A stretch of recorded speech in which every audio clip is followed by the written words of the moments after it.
new home, new marriage, babies. We're just doing all the, the life things. We're just getting started on the babies. No, we're not. I think we're finishing that chapter soon.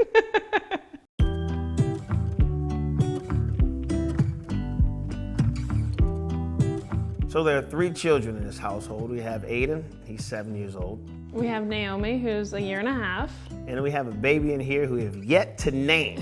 So send us some name suggestions for this thing. Another little girl. Yes.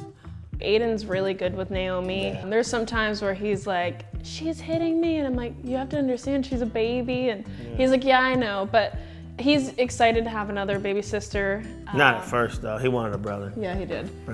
Naomi loves him. Like, we had him the other day, and as soon as he walked into the room, she's like smiling and stuff. Going like this. And when him and his friend are like running around the house, Naomi wants to hang out with them so bad and like run around. She can't quite keep up.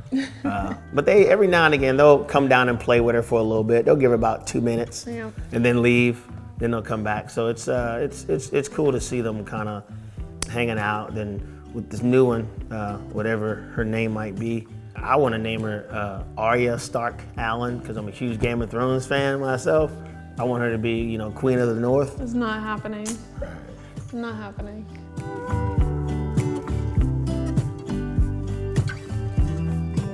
I think that he's an overly protective parent. I mean, still to this day, he tries to make me like chop up Naomi's food to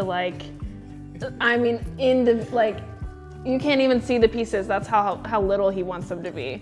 I'd rather be prepared and nothing happen than not be prepared and something happen. He's definitely made me over aware of everything, which I'm grateful for because I am a first-time parent and I'm learning how to parent a 7-year-old still. And now I'm gonna be another baby and a 2-year-old. And then be another baby, then another baby, then another baby, then another baby.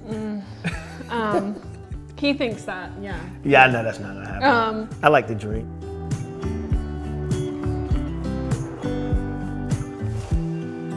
Well, this was the first time I wrote something directed towards my kids because I wanted to leave them something other than music. And I wanted them to know like how to use their voice, let them know that they're special, it's okay to be different.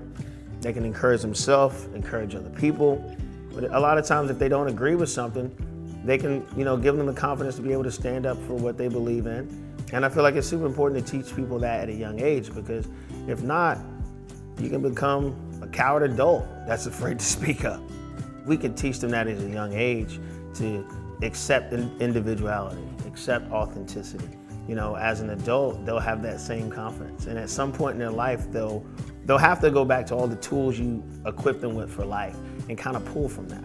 And I feel like it's important to give them the tools they need at a young age and help build that foundation. Because if the foundation ain't right, you're in some trouble. So that's why I wanted to write that book, not only for my kids, but for other kids as well.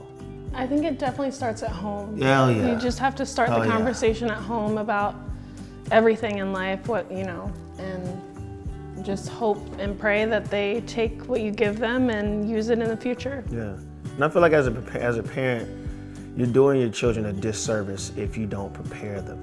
Then that way they can navigate through life and kind of understand, hey, this might happen. But just because this person treats you that way doesn't mean you should hate them back. No, not at all. Just let you know, just be prepared. This is how it's going to be. So that's what I try to do. Just try to prepare them for life as real as possible, the same way my parents did for me.